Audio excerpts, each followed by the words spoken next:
That sound you hear is not clapping, it's not thunder, it's my knees knocking, because it's that time of the week, once again, where we throw all semblance of normality out. And we have from Las Vegas, the once gambling capital of the world, the universe, and further from that, but no more. But Kirk Clyatt is still there, soldiering on. Kirk, welcome. I am. Thank you so much, Mike. And, you know, Sheldon Adelson, he just threw in $75 million into Donald Trump's campaign.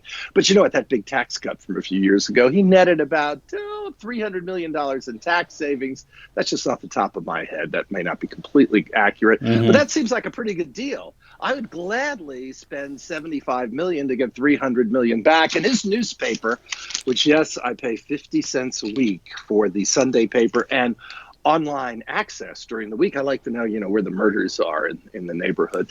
So he's still doing everything he can to prop up President Trump, saying the race tightens here in Nevada. So Donald Trump apparently believes he has a chance to win here in the Silver State. So he showed up with another one of his super spreader rallies. But this poll they're using, I mean, really, Sheldon Adelson, come on, unbelievable. Kirk, stop that. That's 50 cents. You know you need that money. You could have recycled that paper.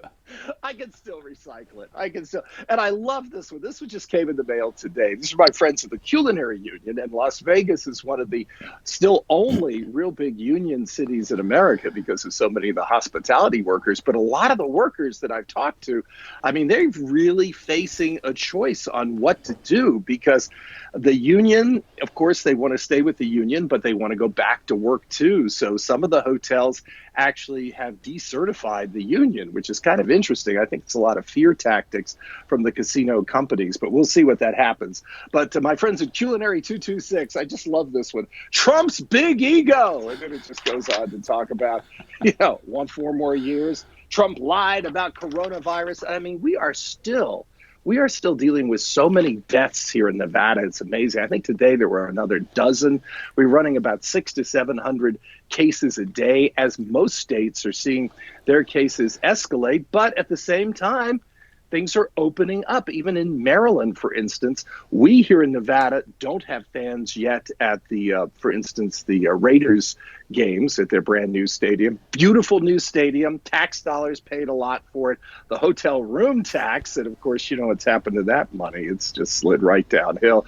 So they've yet to have any fans in the stadium, and they're already in their emergency fund. But some NFL games, they're looking at about 10% of total attendance. So it's just a crazy, psychotic world that I think most Australians and many watching this throughout Asia really wouldn't believe what's going on. We're trying to normalize what's happening. You know, I'll be honest with you, I've already voted. I'm so paranoid this year, Mike, that I actually went to the polls on Saturday morning when they opened for early voting here in Nevada, my neighborhood polling location at what I now qualify for, the Senior Center, the Whitney, Nevada Senior You don't Center. look that old, though, Kirk. You don't look old. Thank you. I appreciate that, Mike. But anyway, I went there, and the line was so long, I said, I'll tell you what, I'm just going to go home and fill out my mail ballot, because everybody here in Nevada, all registered voters, received a ballot in the mail. But I kind of like to vote in person.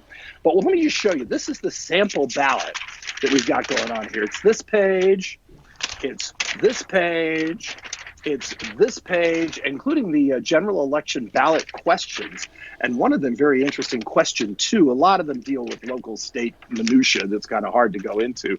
But ballot question 2 was fascinating because it would actually take the prohibitions of same-sex marriage out of the state constitution, because this is one of those instances where federal law trumps state law. So federal law, with the Obergefell ruling, of course, said that LGBT couples can get married, but the state constitution says no way. So this will change that. It looks like it's got a good chance of passage here in Nevada. But then, of course, you have the new Supreme Court justice that's coming on.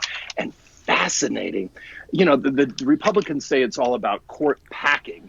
But what have the Republicans done the last 5 years or so? Interesting, too, of the 198 federal judges, which has been a remarkable achievement, for the Trump administration to get on the federal bench with lifetime appointments.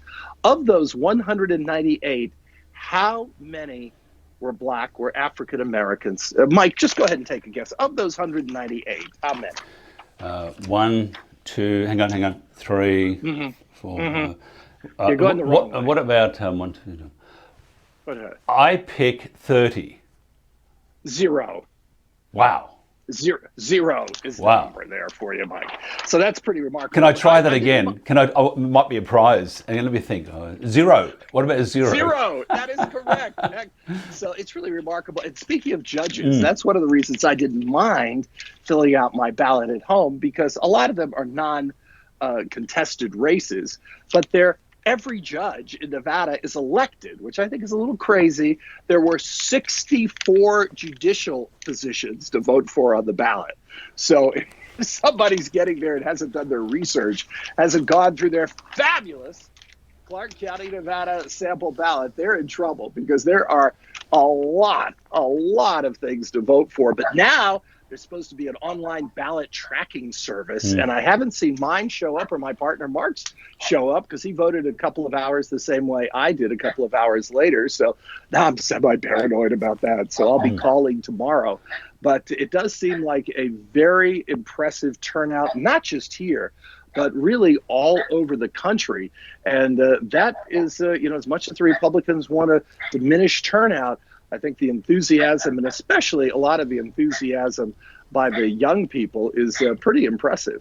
I'm impressed also that, is that Nancy in the background I hear? I hear Nancy Pelosi. No, is that Nancy? No, it's not Nancy. Come here. There we are. Look at this. This is great. This is great. This is an amazing little dog, I will say. Personality plus. Would not have been my first choice. It's actually my partner Mark's dog. But she is very smart. I will give her very smart. And at the dog park, she is the star. But, she likes those big boys. Now, Nevada and California, Evil and Kirk, are sending ballots to all voters for the first time. That's right. With a very short period of preparation. How do you think these states will cope with the deluge or avalanche of mail-in ballots without even considering possibilities for fraud or just basic stuff-ups due to, say, poor online security, or the bad state of some electoral rolls? Do you think maybe this could be a complete and utter stuff-up? Well, I'm waiting to see. Like I mentioned, I want to see that my ballot has been received. I put it in a big yellow box in the polling area. But they have a lot of ballot security, because what they do is they have ways to correct ballots if there's a problem. For instance, what you do is you fill out your ballot, which, has all those things I showed you on the sample ballot, and then you put it in a secrecy shield, which is kind of like a wrap around that ballot. Then you put it in an envelope, which has your name printed on it with a barcode.